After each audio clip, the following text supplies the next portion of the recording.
The biggest story of the week is Pokémon Legends Z-A. We got a brand new trailer that actually looks like Pokemon is hearing their fans loud and clear this time. It takes place in Lumiose City, one of the cities you visit in Pokemon X and Y, but this time you're dealing with a rogue Mega Evolution, a new split storyline with two different teams, and even showed off Dragonnite's new Mega Evolution that kind of looks like a biblically accurate angel, but definitely a lot friendlier. This game is coming out October 16th this fall, and here's some other good news. It's launching for both the Switch 2 and the original Switch. But if you don't have the Switch 2, there is a $4.99 bundle that includes the full game. This is the current price for the Switch right now, $4.99. So if you pre-order, you're basically getting Pokemon ZA for free. So don't miss out on this deal, because Nintendo really isn't known for their generosity.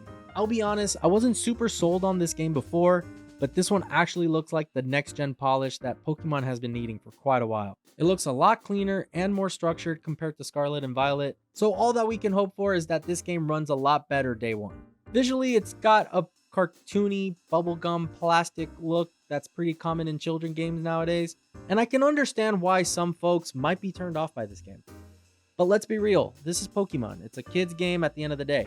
I actually think this style fits way better than them trying to go gritty or realistic. I don't even own a Switch 2 yet, but this trailer might be the one to get me to finally hand over my credit card to Nintendo. But hey, if I'm going to be buying the Switch 2 for $4.99 anyway, I might as well get this bundle. It's a pretty good deal.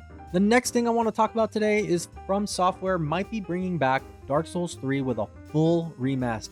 This comes from Xbox era's Shapshal Nick, who's a known leaker, and it's under the codename FMC. There's no trailer as of yet, but rumors are targeting it for a 2026 release date with some visual upgrades, hopefully 4K 60 FPS, all the remastered goodness. Unfortunately, there's still no Bloodborne yet, which is wild, but hey, at least we're getting more Dark Souls. Personally, Dark Souls 3 is my favorite of the trilogy. I still think it's From Software's best designed game to date, with the intricate level design and tucked away secrets that really set the tone for what Elden Ring later became known for. I'm really excited to go back to the Kingdom of Lothric and see what they might carry over from Elden Ring into this remaster. Next up, we've got some pretty big news in the modding community for Fallout over the weekend. If you haven't seen this yet, Fallout Bakersfield is a fan-made mod made in the original Doom engine. It basically reimagines Fallout 1's Necropolis area as a gritty first-person shooter. It's got ghouls, classic UI, proper Fallout lore, and even Harry the Mutant, all in its old-school Doom-style goodness. So far, it's only 60% done, but honestly, it looks more faithful than classic Fallout games that we've been getting lately. Now, let's switch the gears a little bit to something a little bit more modern. It was a big win this week for gamers who believe we should own games that we buy. The Stop Killing Games petition in the EU just crossed 1.4 million signatures. It's officially under review for possible legal action, and yeah, that's a huge deal. We even got Ubisoft responding in a recent shareholder meeting saying that nothing is eternal when it comes to video game services, kind of shutting down the movement entirely. Not exactly the reassurance that players were hoping for from Ubisoft. However, they did explore different strategies for when they shut down games, like offering online modes or replacement titles, but it still came off a little cold. Ross Scott, the guy who started the whole Stop Killing Game movement, pushed back a little bit by saying that Stop Killing Games movement has never once asked for endless support, and we are asking that when publishers shut down their games, they do so in a responsible way so it's not deliberately disabled for all existing customers. Overall, here's my opinion.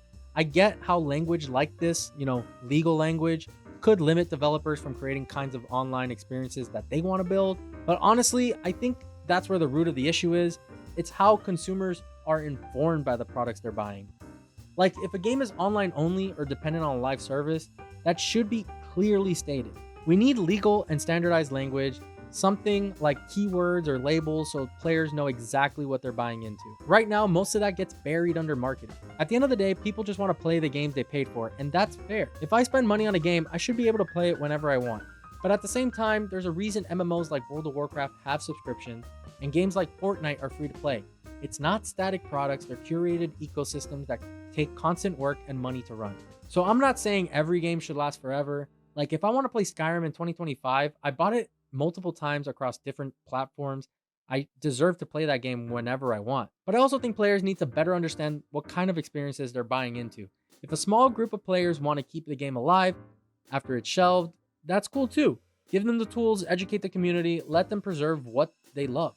So yeah, this is a pretty complicated matter, but the conversation needs to happen. Now, riding the positive train a little bit more here, we have a studio buying back their independence from a big publisher.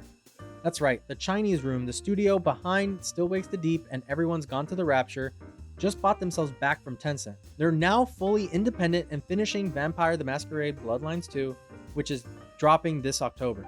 I respect that. Not every studio needs to go AAA, and sometimes weird and personal stories hit harder. So that's this week's roundup of news. It's pretty cool to see that we have some things to look forward to down in the future, even though we've had some pretty negative news lately. But overall, let me know what you think about Pokemon Z-A. Are you going to be playing Fallout Bakersfield when that drops? Please drop a comment down in the video, whatever you want to talk about. I'm Digital Pencil, and yeah, keep on gaming.